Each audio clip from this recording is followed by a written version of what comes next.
friends, this is Laura with Potpourri of Life. I hope that you're doing great. Tonight what I want to talk about is decluttering, organizing. What can we do? We're in the midst of the holiday season. It's like the last thing most people want to worry about is the abundance of stuff that we have. So I want to address how I might focus in on the decluttering. Before I get there though, I want to share that this is not an easy task for some people. So for those of you who live in these pristine homes with no clutter, you go and you buy something new and you get rid of something else. There is an emotional connection to people who hang on to things. There can also be an emotional drama. There can also be all kinds of stuff that happen in our world and in our lives. We're all on a different journey.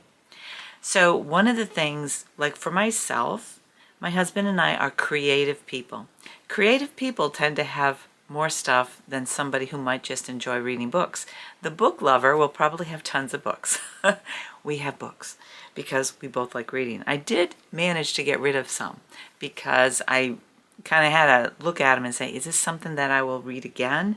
Or is it something that's useful for me? So I will go on to that in a little bit. So why do we collect? Is it because we're emotionally attached to what's given to us? I used to save the things from my kids. And as I was going through some stuff, it's like, I will never wear these. How many pictures of theirs do I need? One of the things I did a long time ago, my daughter was in college and she came home because she was moving out into her own place. There were 2 boxes of her stuff. And when they were younger, we were trying to get them to get rid of them. And she didn't want to. She wanted me to save these things. And there were 2 paper boxes, you know, the kind that you get in an office where they have like 10 or 12 reams. You can get them at Staples, so those big boxes. We had 2 of her boxes filled with her stuff. So when she was moving out, we told her she had to take those 2 boxes. So she looked at it and she said, Mom, why did you save all this stuff? I said, you wouldn't let me throw it out, and so we left it for you, and you have to take it home to dispose of on your own, because that was hers. But I didn't want that stuff. And so back then I was able to do some of this. Now, I'm going to be totally honest, transparent. I do save stuff because I am emotionally connected, I guess, to things in terms of, what do we want to call it? It is sentimental. And so there are things that I've been given by my grandparents. Those are hard to give up. And there was a time, a while back, I was praying that God help me to declutter. It was in our shed. And so I was asking, I wasn't very specific. And then what happened, I won't go into the details of how it happened, but we had a fire in our barn, which is a shed, and it was 2 levels and stuff, and it's been rebuilt. And then I came out, you know, once we realized that we lost everything in there, and some of the stuff were things that my grandparents had made, had given me, some of our kids' stuff when they were babies, and they were things I was done with, but the kids wanted to keep them. And it was really, really hard because we ended up going, I won't even go through the nightmare of insurance companies because they're horrible people. Anyways, so we were going through this stuff and it was emotionally hard on all of us. So we have an avid book reader. We had some of my things out there from my sewing business that actually wasn't my sewing business. They were just like, I had an extra couple totes of fabric because I'd go to the store and pick up fabric because that's my negative character. I like fabric. And I know why I did that back then. I know why I have a history of buying fabric, and I can explain that. And part of the thing, as we accumulate stuff, there is generally a history. Now, I am not a psychiatrist at all. I'm not a medical doctor. But I do a lot of self-analyzing, and I have seen a therapist a while back, and he says, why do you come here? You know exactly why you do stuff. You know exactly why people bother you, or you know exactly why you're hurting. So he gave me tools on how to deal with certain things. I'm not always great with it, but one of the things that I have discovered as I've gone through a few ups and downs, is why I did stuff. So once we got through that and I prayed to God, I said, God, I asked you to help me organize, not burn it down. So we were able to salvage some things, but the heartbreaking ones were the things that my granddad made me. He made me a nightstand. And when I was a little girl, my mom wouldn't let me have it because she didn't want me to ruin it. So she had it in her bedroom. And so that was the hardest thing, is we were rearranging things and we wanted to put it in our bedroom. Never got to enjoy that. And yeah, there's a little emotion here. And the reason there's emotion is because when we collect too much, we don't have time to enjoy what is meant to be enjoyed. Now, hang on to that just as a thought. A lot of things are sentimental to us, and so we don't want to give up. The things that our kids make, the things that our spouses might give us and stuff. My husband has a hard time getting rid of coats. There was a coat that I bought him. I kept fixing it for him. And for those who don't know, I am a seamstress, and I ran a seamstress business for over 22 years. And of course, even prior to that, he had me always fixing this coat. And it was actually a wonderful coat. It was a denim coat. It had layers. I ended up replacing the lining. It had tons of pockets. It was his dream coat. And I never knew men liked pockets, but boy, do they like pockets. At least this guy. And so I kept fixing it. And finally it got to the point where I said, honey, you gotta get rid of this. And he says, no, it's my favorite. So I was going to make him one, and then I decided, no, I found a coat that was close. He accepted my buying him a new one, but he still had a hard time with me getting rid of the jacket. But it's gone. It went bye-bye. It was dead. There was nothing more I could do to make it look nice. I just felt like honey. It was a warm coat. I'll give him that. But so I got him a new one, and then when he needed some hunting clothes, when I made his hunting outfit, which is pants and a jacket, and did I make him the overalls? No, I got him overall straps for his pants. There were pockets everywhere. His jacket was just like, in terms of how many pockets, actually more, because he likes his pockets. Now, he doesn't hunt as much as he used to wear that other coat, so it doesn't get the same wear and tear. But that first jacket, I think it not only was it warm and comfortable, it was the first major expense for me to buy him a jacket when we were married. And so I think, and he won't admit to this, he didn't know why. He said, I just like this jacket. Don't get rid of it. That's the kind of stuff that we hang on to.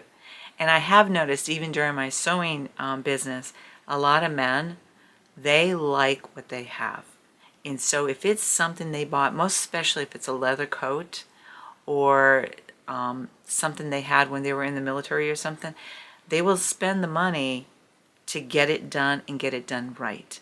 And so they would come to me after seeing a few other seamstresses and said, listen, this is what I want. If you can't do it, don't. I said, no, I can do that for you. And I would show them some things that I have done. And so it gave them the confidence to have me work with them. So those are some emotional things. You've got military guys. Some of these things mean a lot to them. My husband, I think he probably still has his first motorcycle jacket. But these are the things that we have.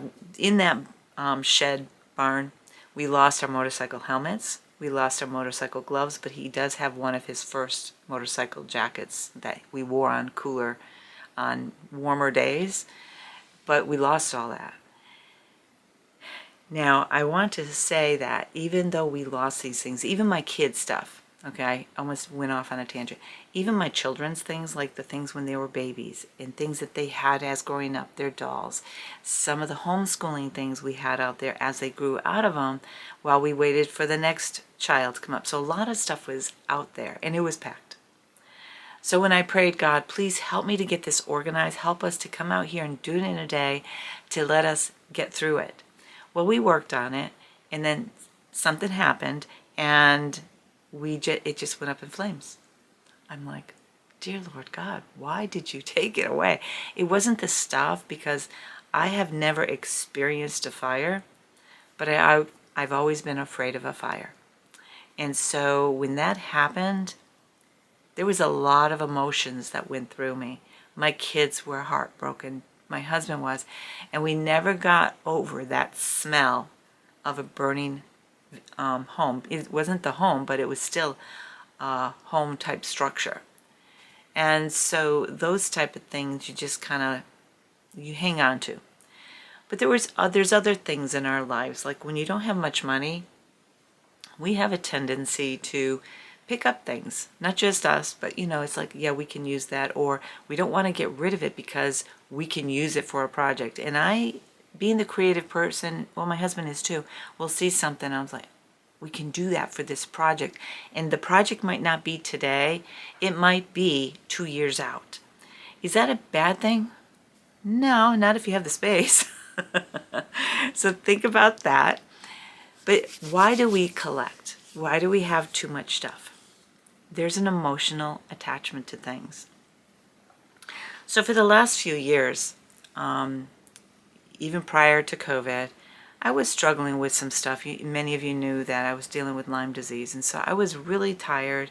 I had to cut back on my sewing. I wasn't able to keep up with my chores. And that was hard for me. My husband had to do a lot for me. And then you fake it till you make it when you're working with people because you're so tired.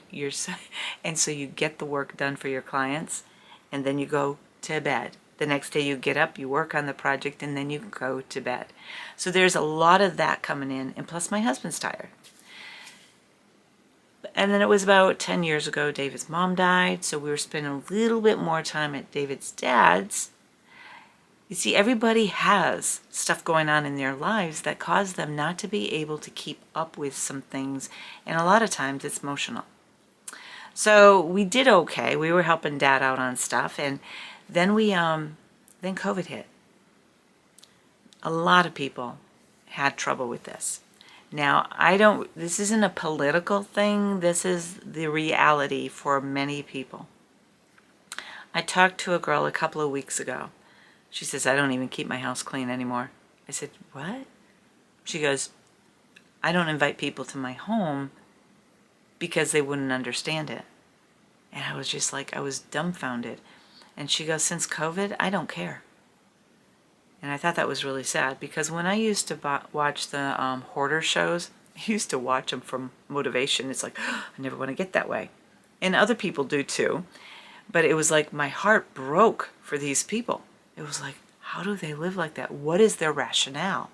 And so when COVID hit, and I just went into a deep funk. I'm going to call it funk, when we all know it's called social depression. It was like, you didn't want to go anywhere. You didn't want to even go to your doctor's appointments. Okay, I'm speaking for myself. Nobody outside our house wanted to invite people. People stopped hugging. People stopped touching. People stopped everything. And for those who know me, I'm a hugger. And people today are still not hugging. And I find that to be really sad, because hugging is a form of communication. It's a form of saying I care. It's a form of saying I love you. That doesn't mean you have to hug everybody, and there's some instances that maybe I hug too much, and that's fine. But COVID came in. It destroyed me in terms of why bother? And at that juncture, I was actually making masks, but because they couldn't come into the house, I set up a way that they could pick up. If it was something I was giving them, they could take it. If it was something they were paying me for, they could pay it. Whatever the dynamics were, because I gave a lot to the healthcare community because they were forced to wear them. And then a lot of people, they chose to wear masks, and I wore masks for quite a while too. And when I go to the doctors back then, even though it was cleared, we still, if they required it, we would wear it. Now, I don't generally even ask now. If I go in without a mask, I don't wear one. That's just a part of what has happened. A psychological effect it had on me is I stopped caring about me. I cared about people, and the people I cared about stopped caring. And when I learned this couple weeks ago that this person just doesn't clean her house, and that's why she doesn't invite people over, I'm thinking, wow. Because I had intended on her to come here, and she didn't. She's so used to going out, so she doesn't have to make people feel uncomfortable, maybe? I don't know. But I'm at the point where it's like, I want people to visit that I love. I want people that I know to visit because I'm not one that likes to go to the restaurants. I think the restaurant I suggested is a place that I used to go to, and the food was horrible. And the service wasn't that great. And I'm like, it's like, why did I spend this money? And so that's a sidetrack. I just went on a squirrel hunt. I apologize. So what has happened is we had COVID. And then David's dad was sick. And then when he passed, that was really hard on us. We did not have time to delve into our feelings. We did, but it was hard because we had lots of work to do. Between the two of us, we had to do a lot of the cleaning of the house, getting rid of stuff. And yes, some family members came in, but the bulk of the responsibility was on David. And being his wife, I wanted to get this done because it was too much and there was a lot of dynamics. So between his dad passing, the family dynamics that has broken up the family horribly, and just all that stuff has really affected me. And then I got to another point. It's like, okay, we've got to hear. I don't want to do a thing. So part 2 of that, stay put. Well, then as things went on, we decided, okay, we're going to do this, this, and this. And we started going through this stuff. So what I did, how did I get out of this funk? I didn't watch Hoarders. Nope. I listened to another gentleman on YouTube. Can't think of his name right now. But he is somebody who has ADHD, he has autism, and he has a hard time doing things. So he cleans homes for free. He's in the Midwest. And so I started watching him because he started explaining the emotional, the psychological reason as to why people keep things. Some people are not hoarders per se, they just don't clean up. So sometimes it's because they have a busy lifestyle. We all understand that. And those people can usually on the weekend kind of tidy things up. Some people, we have so much stuff, we don't know where to begin. And as you get older, after like even these losses that we've had in our family, it's really hard to decipher what do we do. But one of the good things about Dad passing was I had to ask myself, what of this stuff do we really want? Do we need? Now, we have some things that we enjoy, that we're using. And some things are in the garden. Some is in the house. Some are things, there are a few things that David really likes. He goes, I really don't want to get rid of this. He has a clock that is beautiful. I want to fix it for him. But it doesn't work. And it's just one of those things he says, I just love it. It reminds me of my childhood. So it's kind of like, it doesn't take up a lot of space. So why not? Why can't we keep this? So those are some things that we went through. And then during this summer, I started going through my things. And I started on the main floor. And I started downsizing. What do we need? What am I using? What am I using? Now, in doing that, because I like to can and I like to cook, I like being in the kitchen. That's a hard thing to get rid of. We also have 2 sets of silverware. Now that's ridiculous. I'll tell you why. My husband and I have, we both like the way certain sets feel in our hands. And I know that sounds crazy to people, but it's kind of like on the ADHD or even they're all psychological disorders or little clicks in our brains that, no, I can't do that. When I had Lyme disease, I didn't realize how bad the sensitivities made it more pronounced. So we have 2 sets. You know why? Because the argument of which one goes, not worth it. We've been married too long. It's not worth it. So we have 2 sets. But I've been going through some of my cookware, getting rid of what I don't want, replacing it with stuff that I do enjoy. I like working with cast iron, but that's really heavy for me. So I'm replacing some of it with other stuff, little by little. I don't have the money to go stainless steel. I have what we have. I'm using the cast iron as much as possible, but when he's home, he helps me lift up the big ones.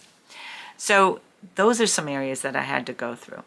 I go through my cupboards maybe every 3 to 6 months, and I pull everything up, more so the food cupboards. because a lot of times you get in there and things get pushed to the back. I need to bring them forward. Now, do I have those little containers to hold everything nice and neat like some people do? Some, but not a lot. I do have them in my refrigerator because I have like things for the barbecue grill. I just take that tray out and I bring it outside when we're having a cookout. Not a big deal. So I have my refrigerator organized in a way that works for us.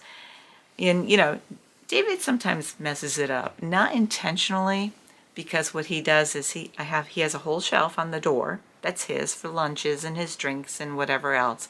But there's some things that we commonly share, so when he comes home, he sticks it in that area, and I'm like, please don't do that. Eat your food.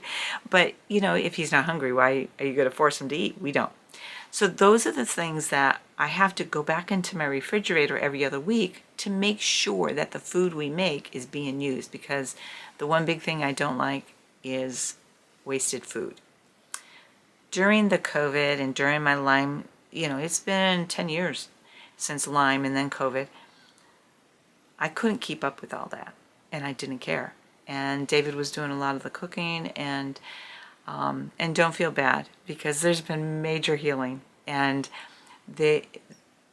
so as we started cleaning, and I started like, it feels good to be me again. He goes, yeah, it's fun. He doesn't mean that in a bad way.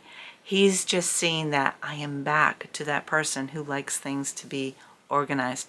I would love it spotless. It's not always spotless, but we clean up what makes a mess, but sometimes there are things like walking in the door. I can't vac the floor every single day. Well, I could. I'm choosing not to. And that's where my priorities are coming into play.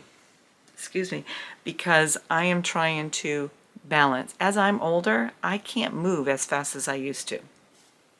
So when we're talking about people and not being able to pull themselves together to have an organized house or a clean house or a tidy house, however you want to make it, take a step back and understand where they're coming from. Now, nobody was showing up during COVID for a couple of years, so I wasn't in a hurry to get back to normal. And as I have, after going through my father-in-law's house, we came back and sat down, and I said, David, that was the biggest eye-opener. No hoarder in the world could I go into and get that reality check. Now, Dad's house wasn't a hoarder type of house. He had a lot of stuff. We all have lots of stuff if we really look behind stuff. But a lot of times it is psychological. It's emotional. It's a connection. Like Dad had a hard time getting rid of a lot of Mom's stuff that meant a lot to him in terms of his memories and stuff. We were not about to make him get rid of stuff just to make our lives easier when he passed. And even looking back, I'm glad that we didn't do that, because he had the creature comforts that made him happy. And a lot of times what I really struggle with is one of my children used to tell me, oh, Mom, you got to get rid of this stuff. You don't need this. And I would look at her, I said, this isn't your home. This isn't your items, and you have no reason to start telling me to get rid of things. And she used to get frustrated with me. I didn't care. I wanted to make her proud of me. And then as the years gone on, more so these last 2 years, I realized that pleasing my children is not the priority as my husband and I get older. We are slower, but we work together, and that's what's important. So here are some things to think about. The reality is, and I think this is where my daughter was coming from, your kids generally don't want your stuff. Now, even though our two youngest daughters have shared things that they are interested in, that does not mean they want everything we own. So we're not going to worry about that. So what we did was, I said, okay, David, we're going to go through and we're going to start getting rid of things. How did I do that? Like, my first major, I went around the house doing stuff, but my major one was my sewing room, because that was a big part of my life. And when I started getting rid of things, like earlier, soon after Dad passed, it was hard. And so I started this past January, said, okay, all these patterns, do I need all these sewing patterns? And just that alone made me realize where my identity was for many years. I still love sewing, and I actually kept some of the patterns, but I packed them all up, and instead of donating, and I know you guys are going to go, oh, why'd you do that? We got rid of them. We recycled them into a fire pit, okay? Because it was important for me to actually clean it out. They were in perfect shape. Some of them were brand new. Now I do have a couple of boxes that I saved. Some patterns I will sell, but for the most part, they're for my use. And some patterns we donated, but I decided it was too much to donate, and that's why we ended up getting rid of them in a creative way. We sat by the fire, toasty up. Now, please don't be disheartened, because patterns are very expensive. And I realize some of you are saying, but you could have sold them. There's a lot of things we got rid of. This past summer, we actually got rid of, we had 3 full days. We did not do yard sales. Because I'll be honest with you, I don't have the energy to nickel and dime with people who want to come and give you a nickel for a pattern that you know is worth more money. No, I'm not going to do that. So we got rid of them for my sanity. Not to be mean, not to be selfish, for my sanity. And that's more important than worrying about somebody who's upset that I got rid of some patterns in a way that they don't approve.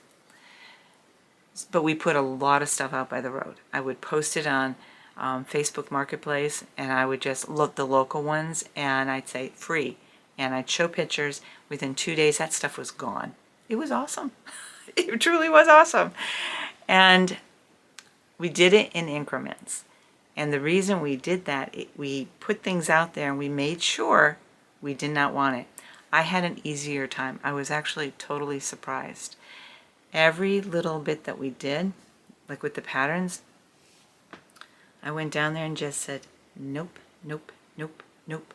Because I went through, I knew what part of my life they were a part of. They weren't going to be a part of my future.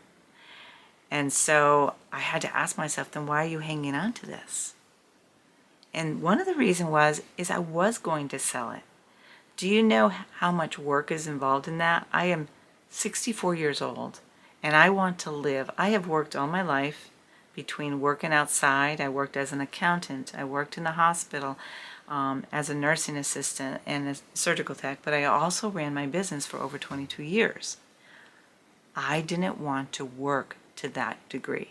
Now, there are some things that we will be selling, and we did sell some stuff too.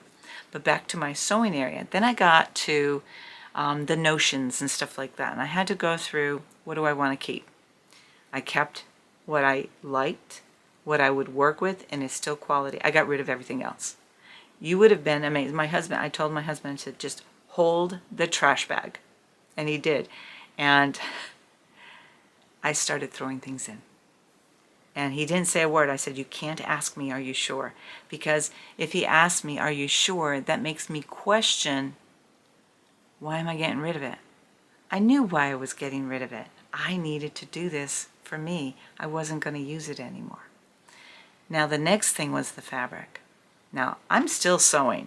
I still have my thread. I saved all my natural fibers like cotton, wool, denim, linen.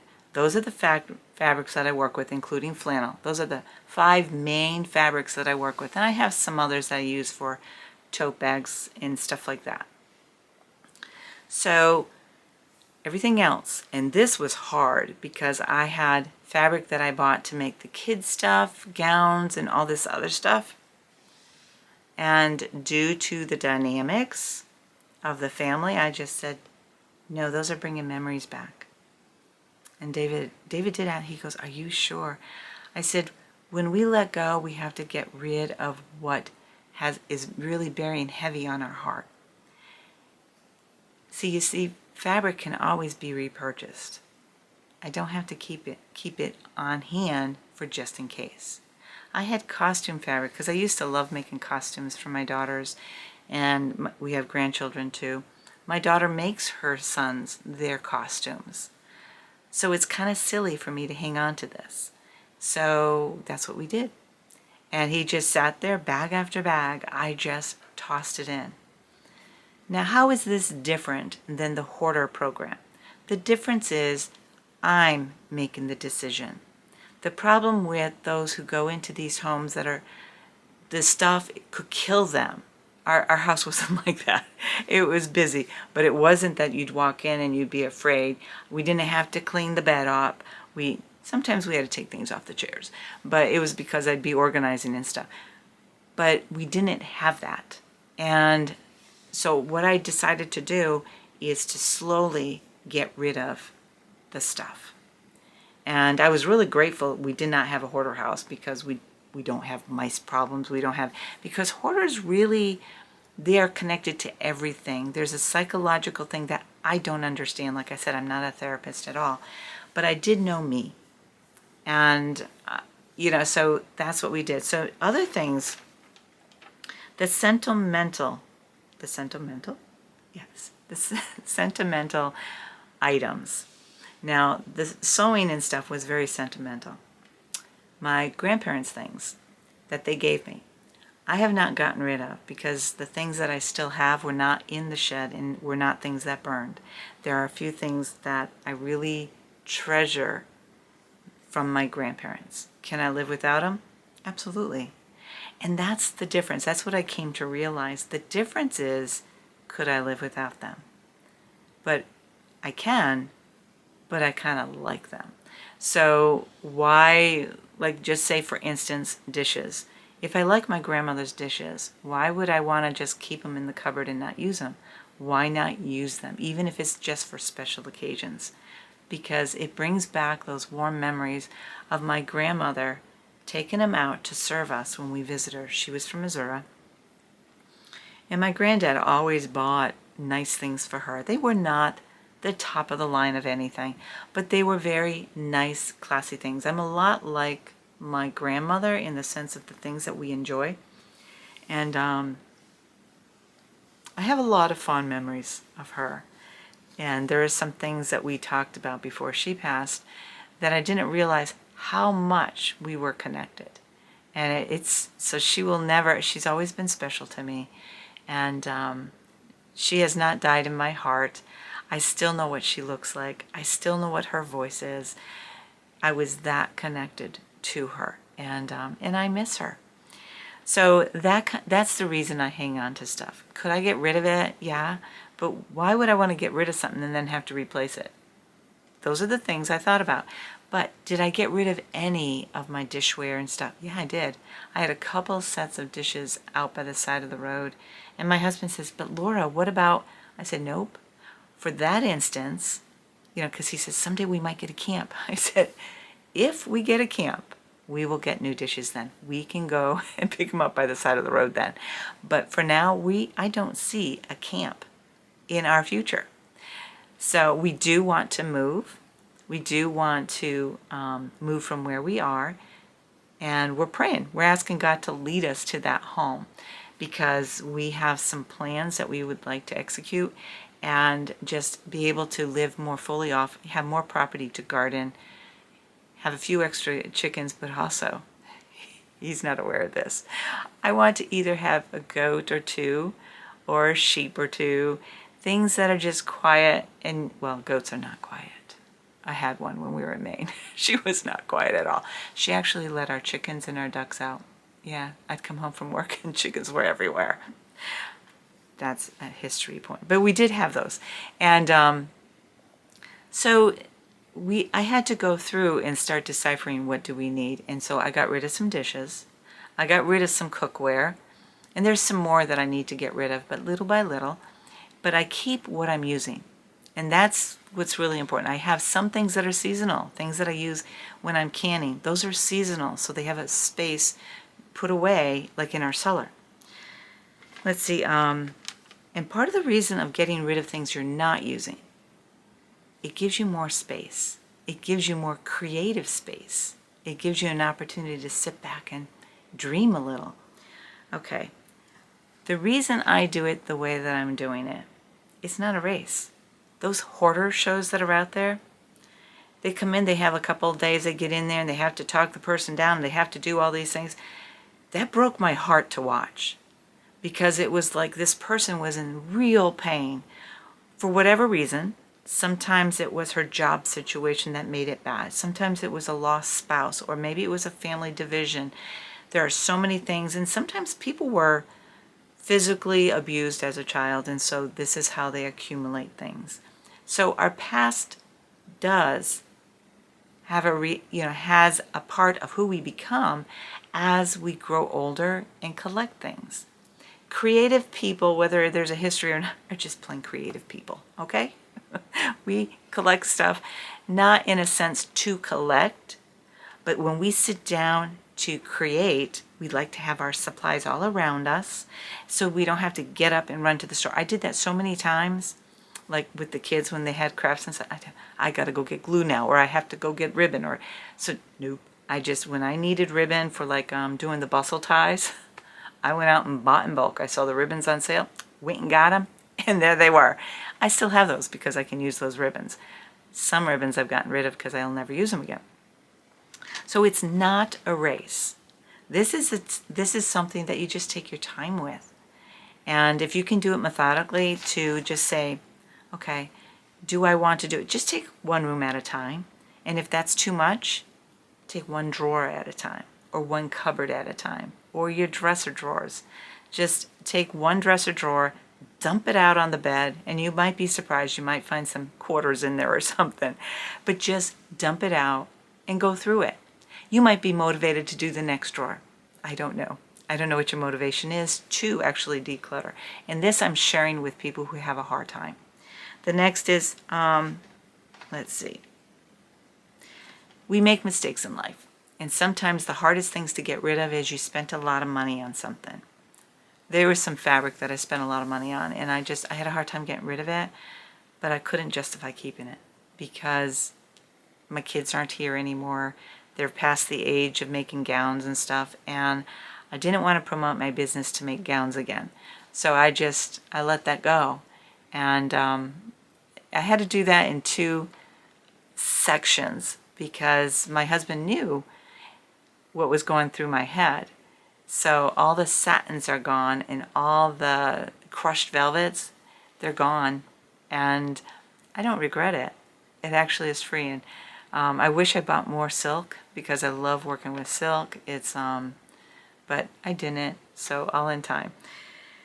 So remember, it's not a race, it's not urgent, one day at a time, even if it takes you a while. It took us, once I got going last January, doing the patterns here and there, books and stuff, I could have sold them. And these are books that I'm not using of today. These are older books that, like romance books. I don't read romantic books anymore because they're a waste of my time. But things that I didn't want to keep, I just put them in a box, and on the way to work, my husband would drop them off at a book drop. And yes, I could have made money. I've looked into that. $1 or $2 a book just wasn't worth my time in waiting and then driving and all that stuff. I just book dropped it. And in some cases, I brought it to a thrift store that serves handicapped kids. And all their profits, the bulk of it goes to them. And they also hire these kids. So that's where a lot of my donations go to.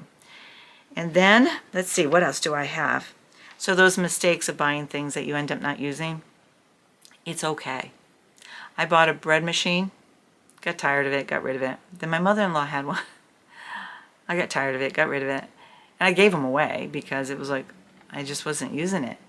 And the one that I got rid of this summer, the girl came and she's trying to get off grid and do stuff. And she goes, why don't you want it? I said, because I prefer to make bread with my hands. I prefer to make them from scratch, using my hands and doing it that way. But you know what? The bread machines work really nice when you're in a pinch and you're working. They work fabulously. So, but I got rid of them because it wasn't serving my purpose. Now, sometimes we are afraid to get rid of things because we're guilty. This was me. I'm not no more. That's the most freeing part about this. Things that my kids have given me things that might be sentimental from when I was younger. And it's like, oh, I don't want to get rid of that. This Christmas we were decorating the tree, and I'd already gotten rid of some ornaments and stuff. There were some ornaments we had to get rid of. And there's 2 boxes that we still need to get rid of because they yellowed over time. We have ornaments that we bought when we were dating. And we had a little tree at David's dad's house. And we would decorate. And there were bells and everything. And I was looking at them. And that's in 1977, 1978. And I was looking at them. I said, David, these have got to go. He goes, but Laura, I said, I suppose I could repaint them, dip them, and paint them and stuff. He goes, but it wouldn't be the same. I said, they're yellowed. They have no I have no connection with them. Please, let's get rid of them. It took him a while. We still have, I think, 1 box because he couldn't part with it. And I'm not making fun of him because I understand that I kept them because I didn't want to get rid of them either. That's a sentimental thing, and I need to let them go. And I told him, I said, okay, when we take the tree down, you need to do your portion of healing from that. We have some ornaments we made on our first our first Christmas married. They were made, we had those bells, and then we were making things out of, one of them he made was out of a sardine can from the cake from our wedding. They had little doves. He took one of those and the little plastic rings, and he put some felt in there. It was actually really adorable, but it's just seen better days. And he's, Laura, I can't get rid of this. So I think that's one ornament he's going to keep.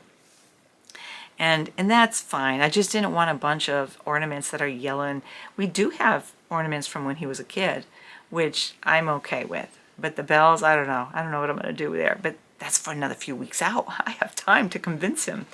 If he sees this video, he'll know what I'm up to. So if there's things that, like if people have given you things and you know that, you know, it meant something to them to give to you, or it was really not for you, it's okay to get rid of those.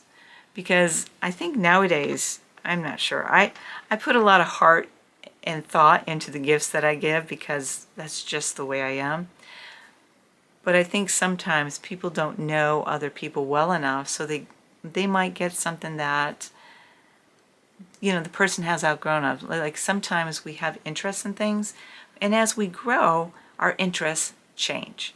So if they don't really know us, you know, it's kind of like one of those things, how long do I keep this present? And you can, there's a lot of people that say, I don't want this. But I take it, if it's not something I can use, I try to find somebody who can use it. And I don't sell it, but I gift it. And I'll ask, you know, this is something I was given. I can't use it because it doesn't fit my lifestyle now. Is this something that you can use? And usually, if I think through it carefully, I do that. How often does that happen? Not very often. And the only ones I have a hard time with are those little crafted ones that the kids made. Well, I've gotten rid of a lot of stuff, and it feels so refreshing. So, is it easy to do? No. Just do a little bit at a time. I'm not saying that if your grandchild gives you a homemade ornament or your child gives you a homemade ornament this year that they made, I wouldn't throw it away right now. Give it 5-10 years. But that doesn't mean you have to keep every single picture that they create. And one great idea that I didn't do is, but you can take photos of all that and have it on a jump disk drive or whatever.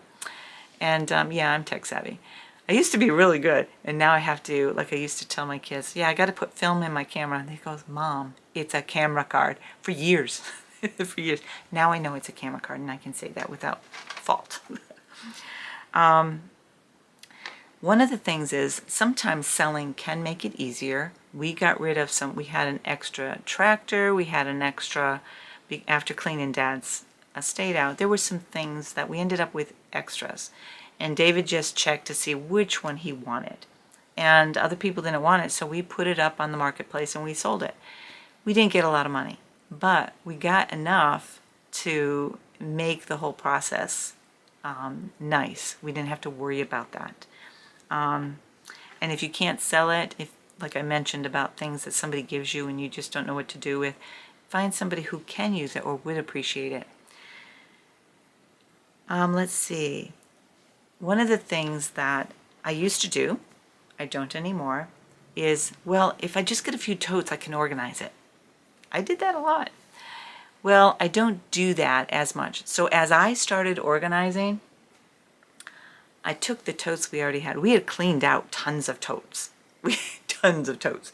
But because we want to move, we don't want to get rid of them right now. There will be a time we'll have a free tote giveaway. But not right now. We want to move. So as I was cleaning my sewing, I said, okay, I'm not going to get any new totes because I have plenty. So what I did was I went and I got those, and that's how I organized. And what I didn't have room for in the totes we had, and it was something it was kind of like 50-50.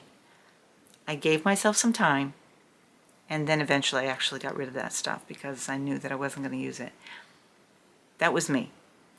And it might not work for everybody else, but I do not believe that buying totes is going to solve the problem. I know from experience of doing that, it doesn't work. What it does is it puts it in hiding and you forget about it. Even in my sewing room, I have a lot of stuff that gets hidden, but I know where everything is, so I'm hoping to kind of keep working through that.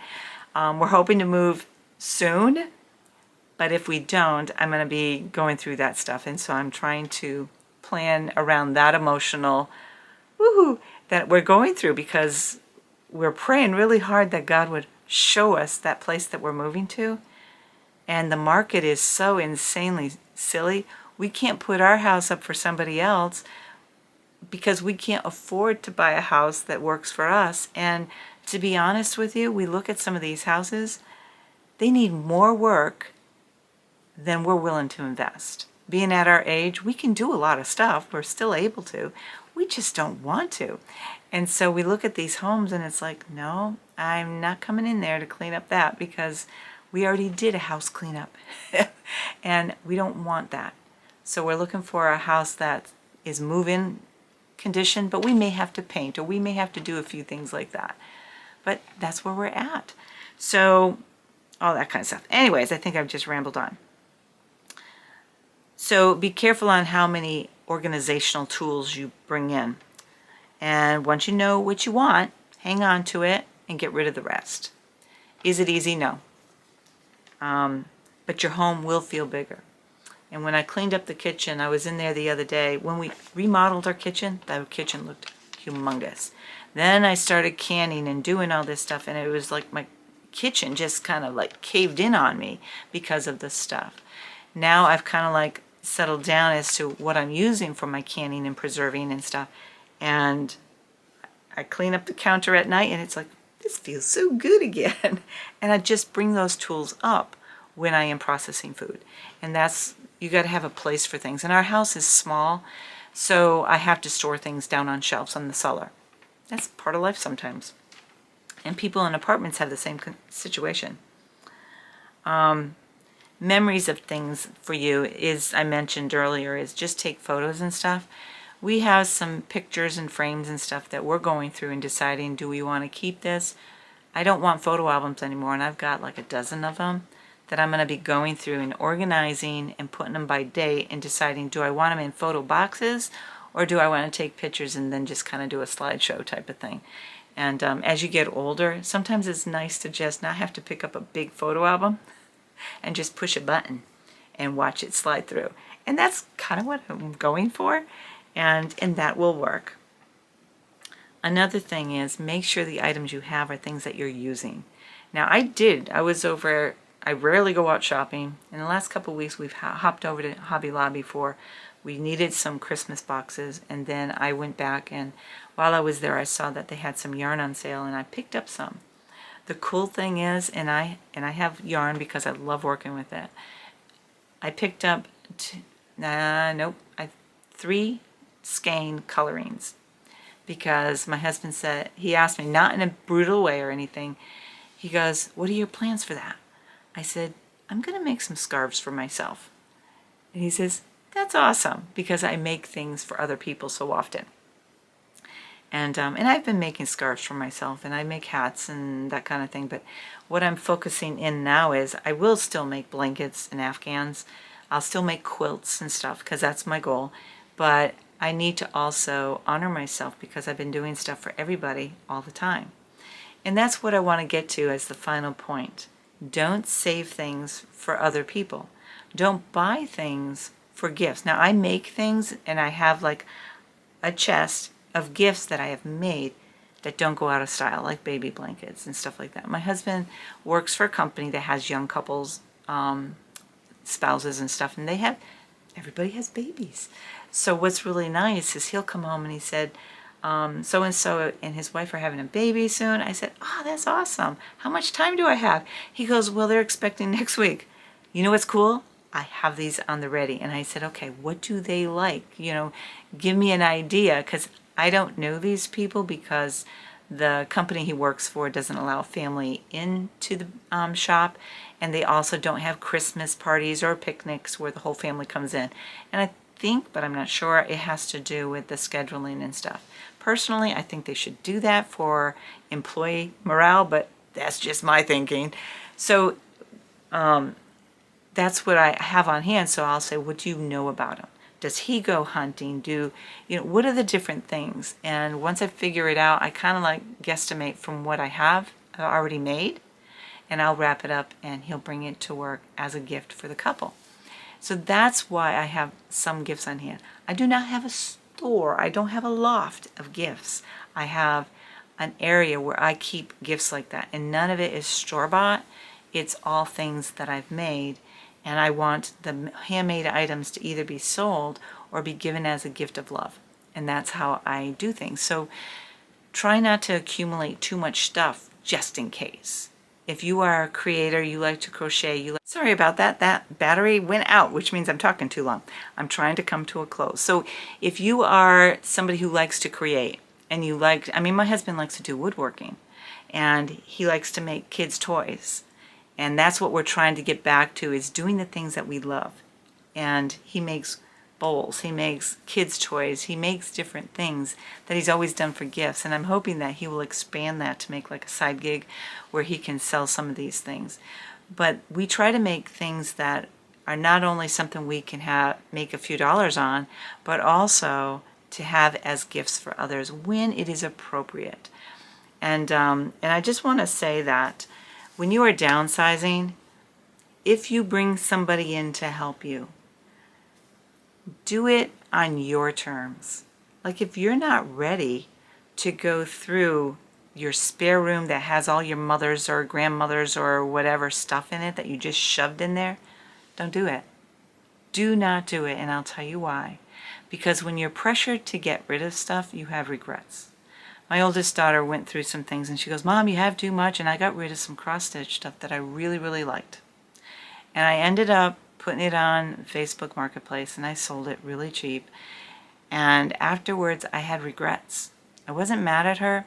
I had regrets because those were really nice ones, and nowadays if I want to replace them, they're like 5 times the amount I paid for them. And so I'm disappointed. So I don't do anything without my heart being in the right place. What has this done for me? First of all, I answer to nobody. I answer meeting my needs. What I'm doing is I'm making a decision to decide what is it that I want around me.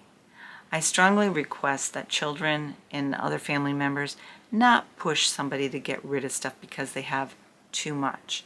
They are here on this earth, they're living, and they don't want you to shove them into a nursing home where they have nothing. You forget them, and the only time you come out from under the surface is when they die. You see, people are alive today. Let's celebrate that life. Let's let them have an opportunity to enjoy themselves. If you want to help them clean out, you can say, hey, would you like to go through things and kind of make some decisions here? And if it's safety reasons, you can talk about that, but you might not be the best person for that. It might require that somebody on the outside come in, and don't get, legal stuff in there unless it's a real danger for them. But for the most part, if we take time to love our parents, or to love a child, or to love each other, a friend, enough so that we can sit back and listen to them, have them share why they love this photo album. And then what you can do, just on that photo album that takes up this space, right? take pictures with your camera, take pictures of these, put it on a jump drive, okay? Give it to them as a gift and say, hey, want to see something? I put your photo album on this little bitty jump drive, and they have frames up there.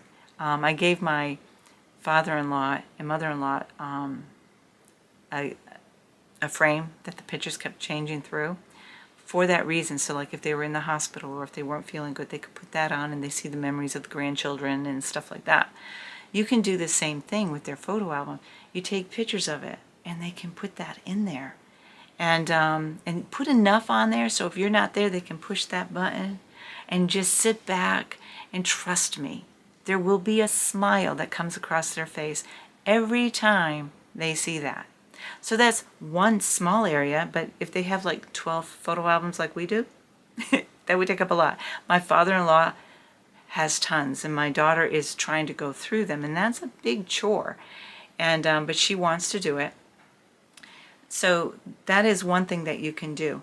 If it's dishes, work with them. You know, it's like, don't be nasty about it and say, well, what do you really need? Let's get rid of it. Because sometimes my husband will say, you know, well, these are the ones that I use. And I'll look at him, yep, that's what you use, but these are what I use. And so we have to, whether you are a couple or whether you are somebody coming in to help them, you have to understand how they live their life. Now, if they can't pick up the cast iron items, I have one big one. I love it. I only use it when my husband's home. The smaller ones I can handle. And then the big roasting pots and stuff like that, I can handle those too. But, you know, those are things that I make big meals out of. Those I'd have to think about getting rid of, but probably not, because I would figure out a way if I had company. Hey, you want to pick this up for me? But there's other things, like I'm going through my cookbooks and I'm deciding how many of these cookbooks do I need? How many recipes in there do I really want? And I can downsize that way. See, I'm at the age where the last thing I want to deal with as I continue to get older and I don't move as fluidly like I'd like to. In my head, I'm 26. My body says, you silly, silly person. I need to take measures in my own life to make life a little bit easier and allow me to rest when I'm tired. So keep that in mind if you're helping somebody, but more importantly, understand that people that you think that live in clutter, and I'm not talking about the big hordes where the house is coming down, they need safety. I'm talking about the people who during COVID just can't pull themselves back out of that. Show a little grace and just be a support for them. And if they say, my house is too messy, just say, hey, can I come in and help? And they'll probably be more embarrassed to say, yeah, come help. Somebody offered to help me when I had a procedure done years ago. And I said, I don't want you in here. And now my house is usually pretty quite clean. And she goes, Laura, I will clean that anything. She says, how about your bathroom? Because I had some abdominal type surgery. And I said, I can't have you do my bathroom. She says, you can't move. I'm going to do that for you. It was the most humbling thing for me to do. But you want to know something? That was the best gift that I received. So as we are trying to help people, whether it's from a procedure, whether it's from a loss, a family loss, whether it's emotional things that they're dealing with, take time to listen to them so that you hear them. Sit down with them, and if you can't handle how cluttered it is, and that can be hard, just say, hey, I'd like to come over, and why don't we do this together? You know, even washing their kitchen floor might make them feel better, or help them wash the counters down. Sometimes having a clean place to cook might encourage them. I see some of these places, like I know the person I watch is Midwestern Cleaners. He's a great guy. He explains to them what he's doing, and sometimes they're there and they're not always there, but he explains why they get into this situation. And nobody comes through life, becomes an adult, and says, hey, I'm gonna have lots of stuff. Nobody does that. Not everybody can do what I just did, to go through and mentally ask myself, why is it like this? And the thing that I discovered, okay, prior to going through this, I used to tell my husband, I can't move. And he goes, what do you mean? I mean, we could move. I said, I can't. because I see too much in my world. I can't, and I do have a lot of, to some people it might be too much, but it was just so much I couldn't move. So as I cleaned it up, I'm coming back. I think he's scared because I'm very particular about things. It's just a matter if we keep up with our chores, it doesn't get that way. And that's part of the problem of our society. We're so busy, we don't have time to clean our homes. We're so busy, we don't have time to socialize. And what I told him is, I want my home the way it used to be, where I can have people over for dinner, or sit out in the gazebo, or simply just sit back and visit, or play a game and do that kind of stuff. So that was my motive. Because if I leave my house in a cluttered array, it makes it really difficult for me to move forward. So I don't know if this transparency is helpful for anybody. I would like to hope that it would, so that you can take a moment to kind of reflect and say, okay, why am I like this? Or why is my mom like this, or dad, and stuff like that. And let's see. Another thing is, use your items. If you can't use them, donate. And the reason I want to reiterate that is because when I gave to that charity shop that works for handicapped people, do you know how much joy that brought me? And some of the things I gave them, I used to sew for dolls. No, I didn't sew for the dolls. I sewed for people who had doll collections, and I would make custom costumes and stuff. I got rid of all those dolls because I like dolls, but I didn't like them that much. But I had them because they were a part of my business. I donated all of them. That was one of the hardest ones because I knew the cost. I never went back to that store to see how much they were selling them for, because I know that they were going to sell them at something that would be a loss for me. But because I used them for what I needed them for, their cost was already absorbed in the work that I presented. So I had to psychologically say, okay, are you done using these? Did you get your money's worth out of when you were using them? Or is your goal to buy and then resell when you're done, so you don't lose a dime? Sometimes we have to get rid of the financial aspect of it in order to move forward. And that's what I did. And that's how I was able to get rid of a lot of stuff. Now, like I said, I still have more than one sewing machine because I am a seamstress and I use them for different things. There are things that we just use. And I'm rambling. So I just want to wrap it up for those of you who are following this because you're struggling, you're not alone. But there is a way out. Just do it one day at a time. And if you can only do it on Saturday morning from 9 to 10, give yourself Saturday morning from 9 to 10. Set a timer.